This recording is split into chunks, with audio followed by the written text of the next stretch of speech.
Hello, my name is Carolina, Hello, my name is Juan Pablo. and we are going to talk about a teaching method. Its name is Total Physical Response, or is also well known as TPR.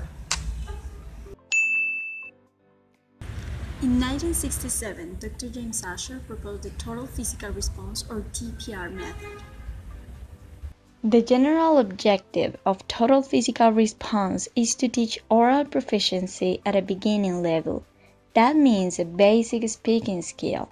In other words, a TPR course aims to produce learners who are capable of an uninhibited communication that is intelligible to a native speaker. This method stimulates the active role of learners in the classroom throughout the incorporation of body movement and gestures to improve knowledge and reduce the stress people feel when learning a foreign language. Which means TPR attempts to reach language learning through the coordination of speech and action, which is thought to facilitate and enhance language acquisition, thus combining the right hemisphere in charge of the motor process and the left hemisphere in charge of the language producing process. Also, TPR method is linked to the three-theory memory in psychology, which says that the more intensively a connection is, the stronger it will be recalled. So, instructors in TPR gives commands to the students, and they respond in the target language with body movements. This method aims to be stress-free for students. This is because it is dynamic and allows children to move while learning. They engage with the class activity and get less distracted. In addition, TPR helps to improve vocabulary. Because, as I mentioned, the threes theory of memory aims to remember easily a word. Dr. Asher didn't take into account abstractions. Since TPR is based on repetition, it does not reinforce the analysis and the interpretation of content, but only memorize it. This method is focused on imperative sentences. Negative and interrogative sentences are not usually used in this method due to its strategy of following commands. It is used as a strategy to improve vocabulary more than facilitate communication. Most of the activities in TPR attempt to teach some specific vocabulary. Therefore, the amount of examples is limited, leaving not many tools to the learners to face different communicative situations.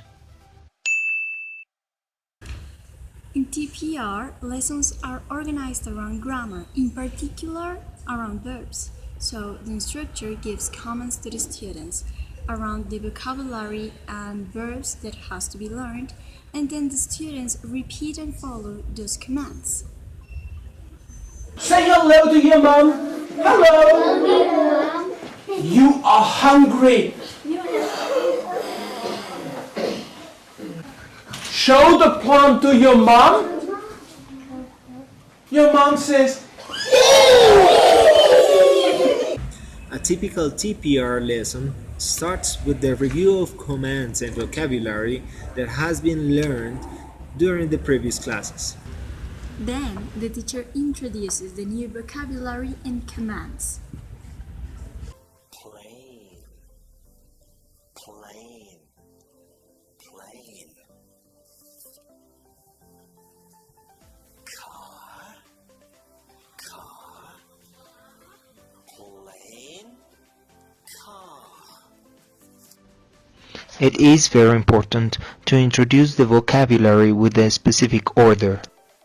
Plane, car, teddy. Plane, car, teddy. Especially with kids, repetition is key in this process. Car, teddy, doll. Okay, stand up please, Okay, good. Fly your plane,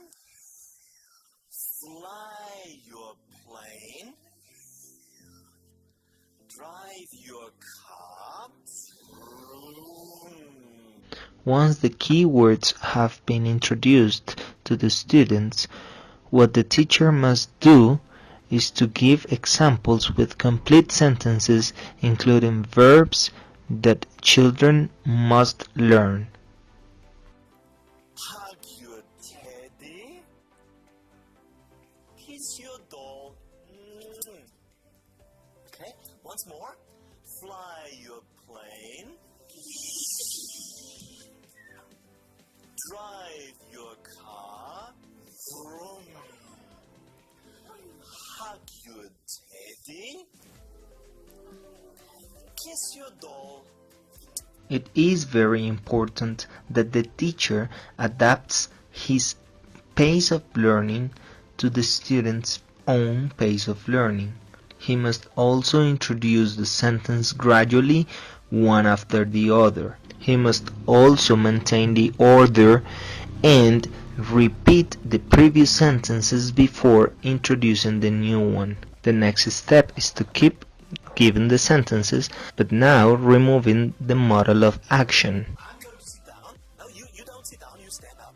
You stand up, please. Yes, okay. Now you do it. You do it. Fly your plane. Drive your car. Hug your teddy. Kiss your doll. Yes, good. Finally, the lesson finishes jumbled in the order of the sentences. And now, no, stand up. And now in jumbled order, jumbled order. Okay. Drive your car. Kiss your doll. Fly your plane. Hug your teddy.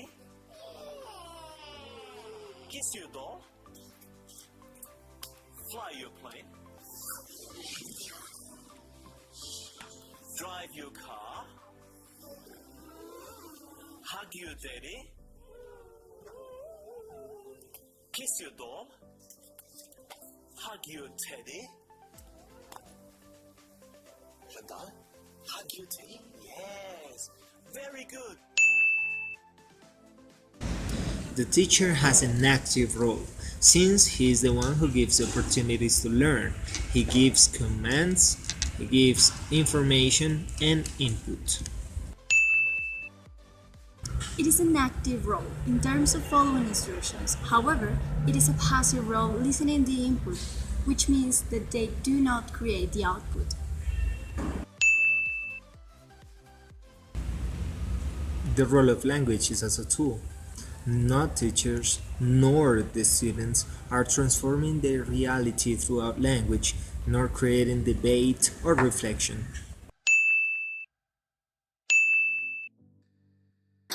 Listen carefully, okay? So, Nita, there was once a little boy who went to a farm.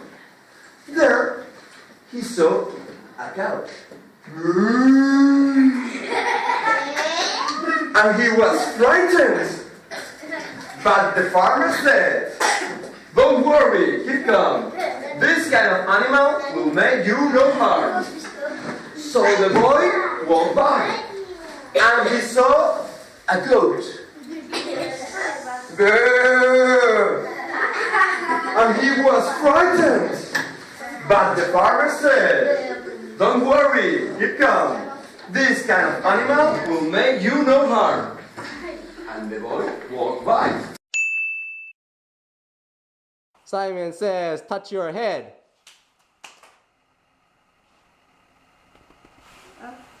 Simon says, touch your knees. Toes.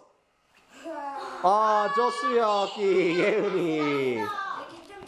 Alright. Simon says, touch your shoulders. Simon says, jump. Jump 2 times. 상현. You may take the first roadblock.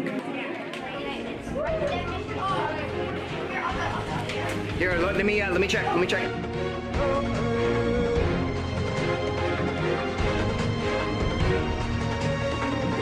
Roadblock number 3. Good job.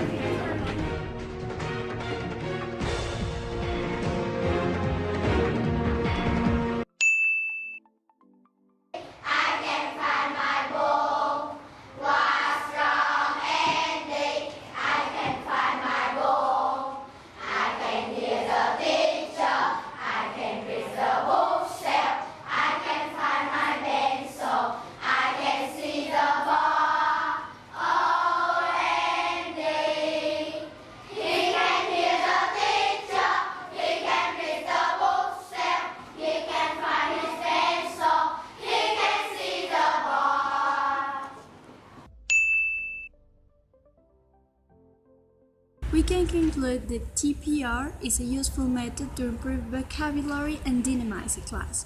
However, it has to be combined with other methods in order to avoid the routine of a class and overcome its weaknesses.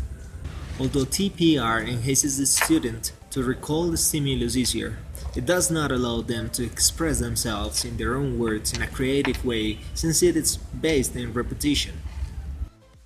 Okay, thank you for watching. Don't forget to click on like and subscribe, and see you next time.